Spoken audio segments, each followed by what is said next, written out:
Hello friends, good evening. Welcome back to my channel. তোমরা সবাই কেমন আছো? আশা করি ভালোই আছো। আমরাও ভালো আছি। তো আজ আবার একটা নতুন ব্লগ নিয়ে তোমাদের কাছে চলে এলাম। আজ হলো জন্মাষ্টমীর আগের দিন রাত্রেবেলা আমার পুজো করার জায়গাটা একটুখানি আলো দিয়ে সাজানো হচ্ছে, সেটাই তোমাদের সাথে শেয়ার করলাম।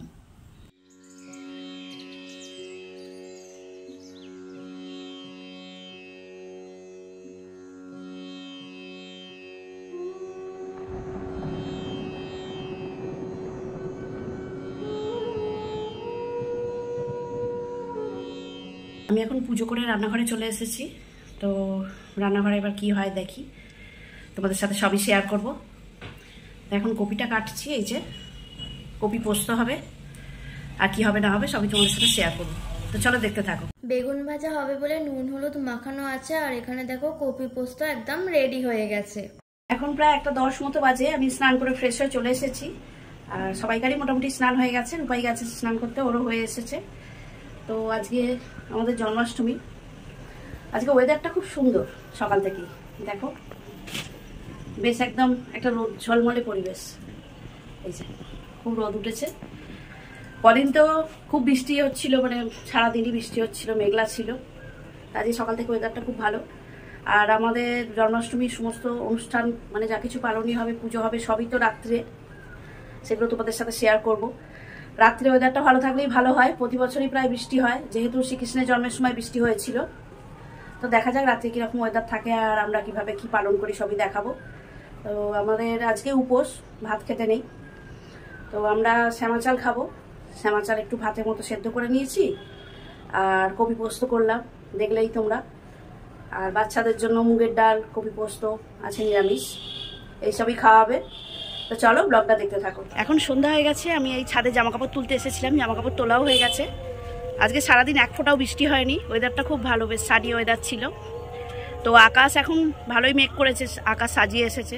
মানে শ্রীকৃষ্ণের জন্মদিন আর বৃষ্টি হবে না, এটা তো হতেই পারে না। তো চলো তোমাদের আকাশটা একবার দেখাই। জানি না পুজোর সময় কি হবে, ঠাকুর ঘরে যখন পুজো হবে। বৃষ্টি যদি না হয় তাহলেই ভালো, মানে সমস্ত জিনিসপত্র ফল সমস্ত নিয়ে যেতে হবে বাড়ি থেকে।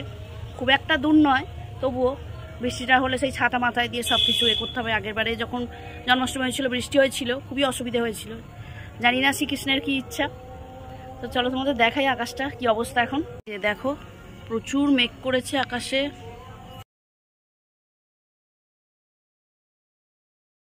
এখন প্রায় 7:10 বাজে। এখন নিচে যাবো আর কি, ফল টল কাটবো, জন্মাষ্টমী জোগাড় করবো। তোমাদের তো বলেইছি যে আমাদের ঠাকুরঘরে পুজো হবে। 8:30টার সময় বাউন ঠাকুর আসবেন। আর এখানে যথারীতি তো বজ্রপাত হচ্ছে, আকাশ ডাকছে আর কি। বৃষ্টি এখনো বোধহয় আসেনি, নিচে বাইরে বেরোলে বুঝতে পারবো। তো চলো পুজোর জোগাড় কি করি না করি সবই তোমাদের দেখাবো। আর আমার এখানে দেখো গোপালের এখানে আলো জ্বলছে, এই যে। আমি এখন একটা কাঁচা শাড়ি পরে নিয়েছি, যেটা পরেছিলাম সেটা সারাদিন পরেছিলাম বলে চেঞ্জ করে নিয়েছি। তো চলো যাওয়া যাক। তালের লুচি হবে, তাই তাল দিয়ে আটা মাখছি এখন।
রাখিলেন নাম বাসু রাজা দোষ উপানন্দ নাম রাখে সুন্দর গোপাল ব্রহ্মবর নাম রাখে ঠাকুর রাখা সুবল রাখিলেন নাম ঠাকুর কানাই শ্রীরাম রাখিলেন নাম রাখাল রাজা ভাই নন্দিত নাম রাখে রক্তি চলে গোপিনী কালা সোনা নাম রাখে রাধিকা কৃষ্ণ রাখিলেন নাম পবন হরি চন্দ্রপুরী নাম রাখে বংশধারী অনন্ত রাখিলেন নাম অন্তনা পাই কৃষ্ণ নাম রাখে জ্ঞানন্তি জানিয়াম পদ্মপুরী নাম রাখে দেব চন্দ্রবাণী বনমালী নাম রাখে মনের হরিণী ভারতবর্ষী নাম রাখে শিবকৃষ্ণ গঙ্গানীর নাম রাখে দেব নারায়ণ উত্তর নাম রাখে শিবমিত্র লোকমী রাখিলেন নাম এখন আমরা ঘরে চলে এসেছি আর ডিনারের জন্য দেখো তালের লুচি হচ্ছে ভাজা।